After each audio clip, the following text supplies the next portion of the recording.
How to solve circuits the right way and the joys of circuits analysis. In Lecture 4, we continue to work out examples of the extra element theorem. These examples can be found in my book, Fast Analytical Techniques in Electrical and Electronic Circuits, published by Cambridge University Press and available online from any bookseller.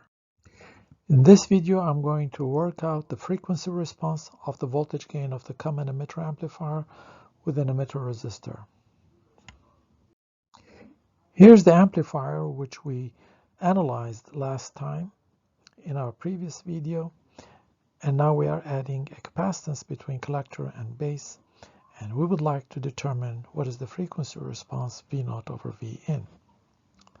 This is the transfer function we are interested in now, and we are going to apply the extra element theorem by designating this capacitance as the extra element and taking it out of the circuit as an open circuit, or having an impedance of infinite value. This is equivalent, of course, to saying that you're looking at the circuit at zero frequency where the capacitance acts like an open circuit. Either way, we're going to take this cap out of the circuit as an open impedance and apply the extra element theorem accordingly. Here's the expression of the extra element theorem with the capacitance taken out as infinity. The voltage gain is AVO, which is what we had worked out in our previous video, followed by a correction factor, which brings in this time the frequency dependence of the voltage gain. The capacitive reactance, C mu, which was taken out as infinite, zero frequency value, appears in the little denominator here, and in the numerator we have the null impedance looking back into port mu where the capacitance was connected. In the denominator, same picture, except that we determine the resistance looking back into port mu with the excitation set equal to 0. When we do that, we can write for Z mu 1 over S C mu, that was the impedance element that was taken out as infinity. Put that in there, we get this expression here. So all we have to solve for now is script R mu and Roman R mu. We worked out AV0 last time. So our first calculation, assuming that we had not analyzed this circuit before, was to take the capacitor out and determine the gain of this circuit here, which we did in our last video by the application of the extra element theorem to the dependent source beta IB. We worked that out. So we have this part of this calculation. And now we're going to apply the extra element yet one more time for the frequency response of this circuit. And we have to perform two additional calculations: the null impedance looking into this port here, and the ordinary driving point impedance looking into this port here. First, we are going to determine the null resistance looking into port mu. In this case, we connect a test current source across port mu, and with that test current source and the excitation of our transfer function Vin, we are going to null the response of our transfer function, which is V0, which when we do results in the following circuit diagram on which we can perform the algebra. With V0 equal to 0 now, or nulled, the current through it is nulled, which means that if I consider this part of the circuit, all the test current coming into this circuit here must be coming out of there, because there is no current coming in here. So the current in this branch here, down there, is going to be the same as IT, which means that the current flowing through the resistor RE is the sum of the base current IB and IT, and it creates a voltage drop across it, RE into IT plus IB as shown. Now, if I look at this circuit here, I see that the current coming into this junction is IT, this is beta IB, and the current that is flowing through the resistor RE is the difference between IT and beta IB. and that creates a certain voltage drop across it, which must be the voltage drop across RE. And the reason for that is because V0 has been nulled. So this point here is at ground potential, and this point is the same as at that potential. So whatever is the voltage that's been created across RE gets copied over RCE. Independently, the voltage across RE is determined by the difference of IT and beta IB flowing through RCE. So we write that down. IT is equal to beta IB plus or minus this current here, where this current here in this polarity here is IT plus IB times RE, which is the voltage across RE copied across RCE, divided by RCE. That results in a current flowing up that way as a result of copying this voltage across RCE. When I do that, I can solve for the ratio of IB to IT. Of course, what we are after is determining VT over IT. So I need one more equation with VT and IB, and I can determine then VT over IT. That one I can get from looking at the potential between this point and ground. It is IB times R pi plus IT plus IB times RE, as we said just a little bit earlier. That's this equation here. And from this equation, I can solve for VT over IT in terms of IB over IT, which I solved in the previous equation. So I substitute this in here, and I get the desired null resistance looking into port mu. This is the expression that you get if you do this substitution, and you have to collect terms. It's a little bit of algebra, and I must say this is a meaningless expression because it involves products of resistances. So we do have to do just a little bit of more work if we divide top and bottom with beta RCE, just so that I only have resistors in the numerator and a pure ratio in the denominator. And when I divide by beta RCE, I get my desired null impedance looking into R mu in very nice form. Even though I got my expression here, I'm not satisfied with that. Even though it's correct, it's very fine, it's meaningless. It's got product of resistors, no good. So just do one more push-up, algebraic push-up, and get it into this nice form here. So when you divide by beta RCE, RE gets divided by beta RCE, and right away you can see that this is a number much smaller than 1. And in the numerator, you will find out that you have a term of the form beta over 1 plus beta, which is the alpha of the transistor. You can make use of that. And R pi divided by 1 plus beta is defined as RE of the transistor. We have these two quantities related to the bipolar transistor, which we can always make use of whenever we encounter beta in this form here, and R pi divided by 1 plus beta. Instead of writing it that way, you can always write it as RE. So we have this very neat expression for the null impedance looking R mu. And the only missing algebraic step here really is for you to substitute this in here and do whatever algebra is necessary, maybe a line or two, to get it into this form here. But you don't stop there. That's not good.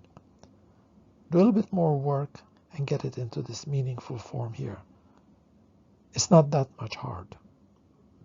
It's not that much harder, I should say. So this is the null resistance looking into port mu. Now, we are going to determine the ordinary resistance into looking port mu, in which we set the excitation of the transfer function equal to 0. Now this is a bridge circuit, and it's a bridge circuit with a dependent source, beta. I can sit here and write nodal equations and struggle through quite a few. steps of algebra, or I can yet nest the extra element theorem inside the expression of RMU. After all, this is a standalone problem by itself. I can apply the EET to it. So I'm going to crack this down also with the EET, and I'm going to determine RMU by designating beta IB as the extra element and allowing its value to go to infinity. I want to perform a calculation on RMU with beta IB going on to infinity, and then I'm going to do two additional calculations which are the null inverse gain and the inverse gain with respect to beta, once with the response nulled, which means that we have to short this port here, and once with the excitation of this transfer function set equal to 0, which is opening this port. Why don't we determine RMU with beta equal to infinity? Well, if I let beta go to infinity, you notice that IB goes to 0. And when IB goes to 0, the current IT flows entirely through RS, and it creates a voltage drop across it, which is ITRS. But that voltage, of course, gets copied across RE, because there is no voltage drop across R pi, and it starts a current through RE given by ITRS over RE. And then the current that's going to be flowing in this branch here is going to be the same as ITRS over RE, because there is no current flowing here. So this current flows entirely through here. And now the output, the voltage across RC, not the output voltage, the voltage across RC is going to be the voltage between this point and ground potential. You have VT going this way, 0 volts going this way, and ITRS going this way. So the voltage that appears across RC is VT minus ITRS. And now, if I look at the picture of the currents here going into this circle, I see that IT is going in, and it is equal to this current here, VT minus ITRS divided by RC, less the current going in this way, which is ITRS over RE. The sum of the currents entering the circle here, subset of the circuit, must be 0, or IT is equal to this current minus that current there, and each of which has been determined. And from this I can now determine VT over IT, which gives me R mu sub infinity, that is to say the ordinary impedance looking into this port with beta equal to infinity. So I need to perform two additional calculations for the complete determination of RMU, namely the null inverse gain with respect to beta and the ordinary inverse gain with respect to beta. First, we determine the null inverse gain with respect to beta, which means that first we're going to have to short the port at which we are determining RMU. That's how we do the null inverse gain for impedance functions. And we replace the dependent source beta IB with an independent source IT pointing in the opposite direction, and figure out how much IT talks back to IB. And when we do that, we obtain this circuit here, in which we see that we have nothing more than a simple current division of IT between R pi and everything else connected in parallel with it, which turns out to be nothing more than RS in parallel with RC. You can see that RS is in parallel with RC because there's a short here, there's a short there, and so RS is in parallel with R pi, and the two together are in series with RE. So there's a current division between the parallel combination of RCE and RS parallel RC in series with RE and R pi. So our first current division is given by this expression here, from which we can determine the null inverse gain IB over IT, given by this expression here. For the ordinary inverse gain, what we do is that we open the port into which we are trying to determine this impedance RMU, you open that, you replace the dependent source with an independent current source pointing in the opposite direction, just like before, and you determine now how much IT talks back to IB. And again, we have a very simple current division between RCE and RC in series with the parallel combination of RE and RS plus R pi. That gives us our first current division, which is followed by another current division between RE and RS and R pi. That's our second current division. This is our first current division. And this gives us the ordinary inverse gain beta bar, B bar. And when we divide up and down by RCE, we can write it in this form here, 1 over 1 plus a term that can be easily compared to unity, 1 plus another term that can be compared easily with respect to unity. Now we're going to substitute our expressions in the expression of RMU using the extra element theorem, and we get this formidable expression here for RMU. Whenever we see beta and 1 plus beta appearing in those terms in R pi, we divide up and down by 1 plus beta and make use of the fact that beta over 1 plus beta is alpha, and R pi divided by 1 plus beta is RE. And then this expression here reduces to this one, in which this is the dominant term here, and this is a correction factor here. This correction factor can easily be approximated when we see the RE dividing essentially RE plus RS parallel RC, because RC is much larger than either of these two things here. And these are much larger than RE. So this term, poof, goes away. It's almost not there. The same can be said about this term here. And RMU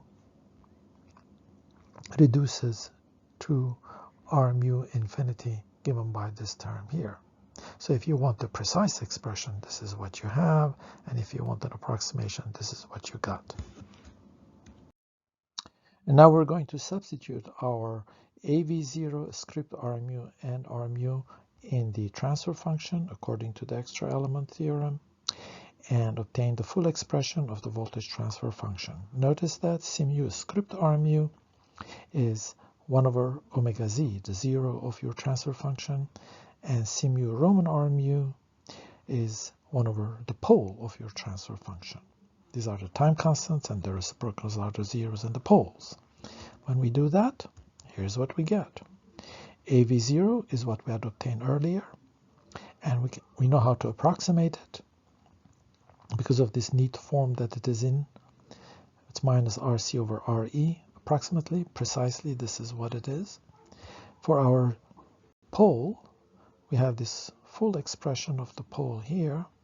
It is dominantly given by this term here and a correction factor there. If we wish to ignore this correction factor, the dominant pole is given by this to a very good approximation. And the zero likewise is given precisely with this expression here and approximately with this expression here. And it's a right half plane zero.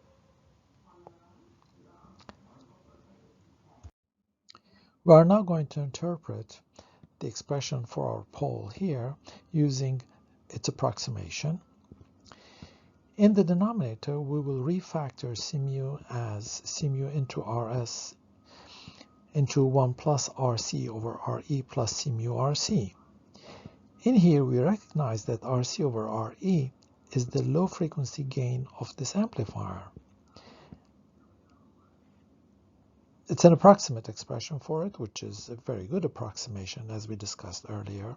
So I can, instead of writing RCRE, I can substitute for it AV infinity, the low frequency ideal gain of that amplifier circuit, which is the one that you get with very large values of beta.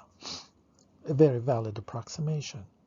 Now, when I look at this expression here, I see that it is effectively CMU multiplying the gain of that stage there, which is known as the Miller capacitance.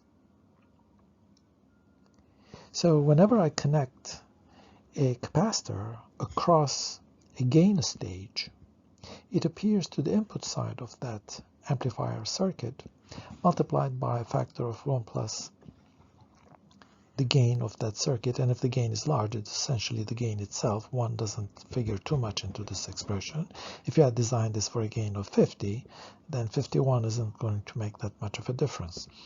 So that capacitor appears multiplied to the input side of the circuit where Rs is, and it creates a dominant pole with this amplification factor. This was discovered by Miller back in the days of the vacuum tube. Now we look at our right half plane 0 and ask ourselves, why in the world did we get a right half plane 0 and not a left half plane 0? But before that, let us see how we recognize the fact that this is a right half plane 0 without using any numerical values. Well, the expression was a very neat expression which I could estimate and approximate for typical values of such a circuit. I know beta RC is much larger than RE for any numerical value for such a circuit. So I know this term falls off and you get a -1, and that's how I know that this whole expression here is a right half plane 0. If this expression was a mess, there's no way I could have easily found out. Perhaps I had to look much harder to be able to guess, oh, that's a right half plane 0. But like this, I can right away tell you, yeah, it's a right half plane 0. And this is what it looks like. Now, why is it a right half plane 0? The explanation is rather simple. At very high frequencies, C mu, as you know from its location in the circuit between collector and base, begins to shunt out the transistor. The transistor itself is the inverting path from the input to the output, giving you that large gain. But as the frequency increases, the collector to base junction becomes shorted by C mu, by the presence of C mu, and the signal no longer really goes through the transistor, but it goes through the capacitor. So there's another path inside that circuit, the feedback path through the capacitor, which becomes dominant at very high frequencies, and it's a path that has no gain in it, and it has no inversion. So my expression of the gain has to go from an inverting gain to a non-inverting gain, which is no longer a gain, of course, at that point, when it happens at very high frequencies. And that's how the product of a right half plane 0 with an inverting gain at very high frequencies changes the sign of the gain from negative to positive. So you go from a large inverting gain at low frequencies to a non-inverting attenuation, basically, not a gain, at very high frequencies, where the capacitor begins to act like a short circuit. So that is why you have a right half plane 0. And it's good to have that interpretation and understood. So to summarize then, you recognize the fact that now you analyze a relatively uneasy circuit with a single capacitor, feedback, and dependent sources, of course, without having to analyze any reactive circuit. You never had to carry in your algebra at all the capacitance 1 over SC mu. You were only analyzing the whole time small resistive circuits and assembling the final answer from these individual small calculations. And each one of those small calculations were cast in very meaningful, simple, easy to interpret expressions which could easily approximate. And we are getting ready now to get into the two extra element theorem. Specifically for this circuit, if C mu was the collector to base transition capacitance, not a deliberately added external capacitor, and we had to consider also the diffusion capacitance between base and emitter, a two-capacitive circuit, a second-order transfer function, what would you do then? Then you are ready to apply the two extra element theorem, which I'm going to be talking about in future videos. So our examples are coming to an end. I will work out one more example with bridge circuits in video 15, and after that we'll move on to the two extra element theorem, and then the n extra element theorem. And I think you're getting ready for that. I will see you then.